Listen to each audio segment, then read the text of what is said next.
Hey guys, আসসালামু আলাইকুম। কেমন আছো তোমরা সবাই? ছোট করে সবাই মিলে একটা ইফতারি পার্টির আয়োজন করা হয়েছে, তারই ভিডিও। গাইস, এখন মাঝরাতে বসে বসে সস খাবো। এখন প্রায় কয়টা বাজে? প্রায় 1টার মতো বাজে। এখন পর্যন্ত এটাকে খুলি নাই, ইনটেক করা আছে। আর এইখানে অনেকগুলা মশলা আছে। এটা হলো বিরিয়ানির মশলা, এখানে 5 প্যাকেট আছে। কালকে কিছু আইটেম হবে, সেগুলো শেয়ার করব। আর এখন বসে বসে আমি কেচাপ খাবো। ফুলতাছে না কেন? যাই হোক, এটা খুলি নেই। অনেক কষ্টের পর গাইস, অনেক কষ্টের পর চাকু দিয়ে না কিছু দিয়ে জানি করছি। যাই হোক, এখন খাবো। এখন কিভাবে ঢেলে ঢেলে খাবো আমি জানি না, এটা একদম ভর আছে। গাইস, এতটুকু ঢালতে পারছি। এখন আমাদের স্পেশাল, যাই হোক আর বললাম না। আসলে গাইস অনেক মজা। তোমরা খাবা? এখন কিছু বাদাম ছিঁড়ে ছিঁড়ে খাবো, বাট কীভাবে ছিঁড়বো আমি জানি না। দেখি কীভাবে ছিঁড়া। গাইস, সেম সেম সব পোটলাতে মানে একই। এখানে কাজু বাদাম, পেস্তা বাদাম, কত কত মশলা, তাই না? এখন এর থেকে একটু একটু করে নিয়ে খাবো, বাট আম্মু দেখলে তো বকাবকি করবে। যাই হোক, একটু একটু তো খাওয়া লাগে, তাই না? এখানে জয়ত্রী, জয়ফ্লো, মানে আরও অনেক অনেক। আমি রাতে বসে বসে এইগুলাই করছিলাম। রাত্রের 1টা বাজে আমি বসে বসে এইগুলা খাচ্ছিলাম। আর তার ভিতরে সকালে আর কোনো ক্লিপ নেওয়া হয়নি, রাত্রেই সবকিছু গুছানো ছিল। আর আজকে মুরগি বিরিয়ানি রান্না করা হচ্ছে সবাদের জন্য। এখানে প্রায় 150-র মতো হবে, এর থেকেও বেশি হতে পারে না, আমি জানি না। আর এখানে প্রায় অলরেডি রান্না শুরু করে দিয়েছে। আর দেখতে তো আমি তোমাদের সাথে পুরো ভিডিওটা শেয়ার করতে পারলাম না, রমজান মাস, এমনিতেই আবার হলো রোদ, তার জন্য এখানে প্রায় বিরিয়ানিটা হয়ে গিয়েছে। আর বিরিয়ানিটা খেতে এত এত মজা ছিল।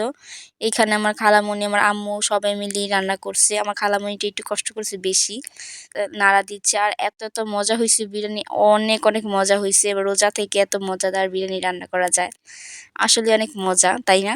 যাই হোক, এখানে সব কিছু ঘরের ভিতরে আনার পর এখানে আবার ছিল না কারেন্ট। এখানে প্রায় 50টা প্যাকেট ছিল, তারপর আরও 20টা প্যাকেট করা হয়েছিল, প্রায় 70টার মতো প্যাকেট করা হয়েছে। তারপর প্যাকেট শেষ হয়ে গিয়েছিল। তারপর পলিথিন, প্লেট, মানে আরও অনেক কিছু সবাইকেই দেওয়া হয়েছে কম বেশি। যাই হোক, এখানে শসা, কাঁচামরিচ এগুলো ভিতরে দেওয়া হবে 2টা 3টা করে। এখানে আমার খালামণি বাড়তাছিল, এখানে আমার আরেক মামানি বসে আছে। এখানে আমি 2টা করে শসা দিচ্ছি, আর আমার মামানি কস্টিপ না, এটা কি রবার্ট বলে, রবার্টটা লাগাচ্ছিল। আর বিরিয়ানিটা এত এত খেতে মজা ছিল। আর এইগুলা দেখলেও অনেক ভালো লাগে, তাই না? অন্যরকম একটা শান্তি লাগে। আর মানুষে কেন জানি না আজে বাজে কমেন্ট করে, এইগুলো না দেখলেও কেন জানি খারাপ লাগে।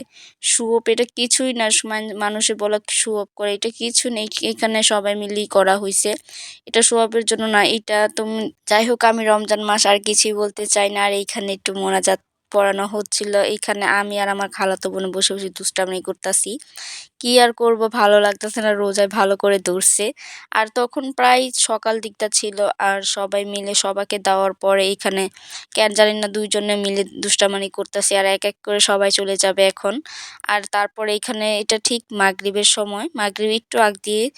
আর ওইদিন একটু ভাজা পোড়া ছিল না, বিরিয়ানি ছিল দেখে, তার জন্য এখানে তরমুজ, এখানে একটা নতুন একটা ফল বের হয়েছে, আমি জানি না ফলটার নাম কি। ফলটা খেতে অনেক অনেক মিষ্টি, আর খেতে অনেক মজা। তারপর কেন জানি না এত চটপটি খেতে মন চাইতেছে রোজা থেকে।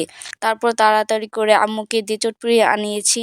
বড় আপু ট্রিক দিয়েছে চটপটির। আর চটপটিটা খেতে এত এত মজা, আমি জানি না, রোজা থেকে মানে চটপটিটা খেতে অন্যরকম একটা টেস্ট লেগেছে। আর সেই বিরিয়ানিটা তখন প্রায় রাতে 10টা বাজে আমি বিরিয়ানিটা খাওয়া হয়েছে। যাই হোক, অনেক অনেক মজা ছিল।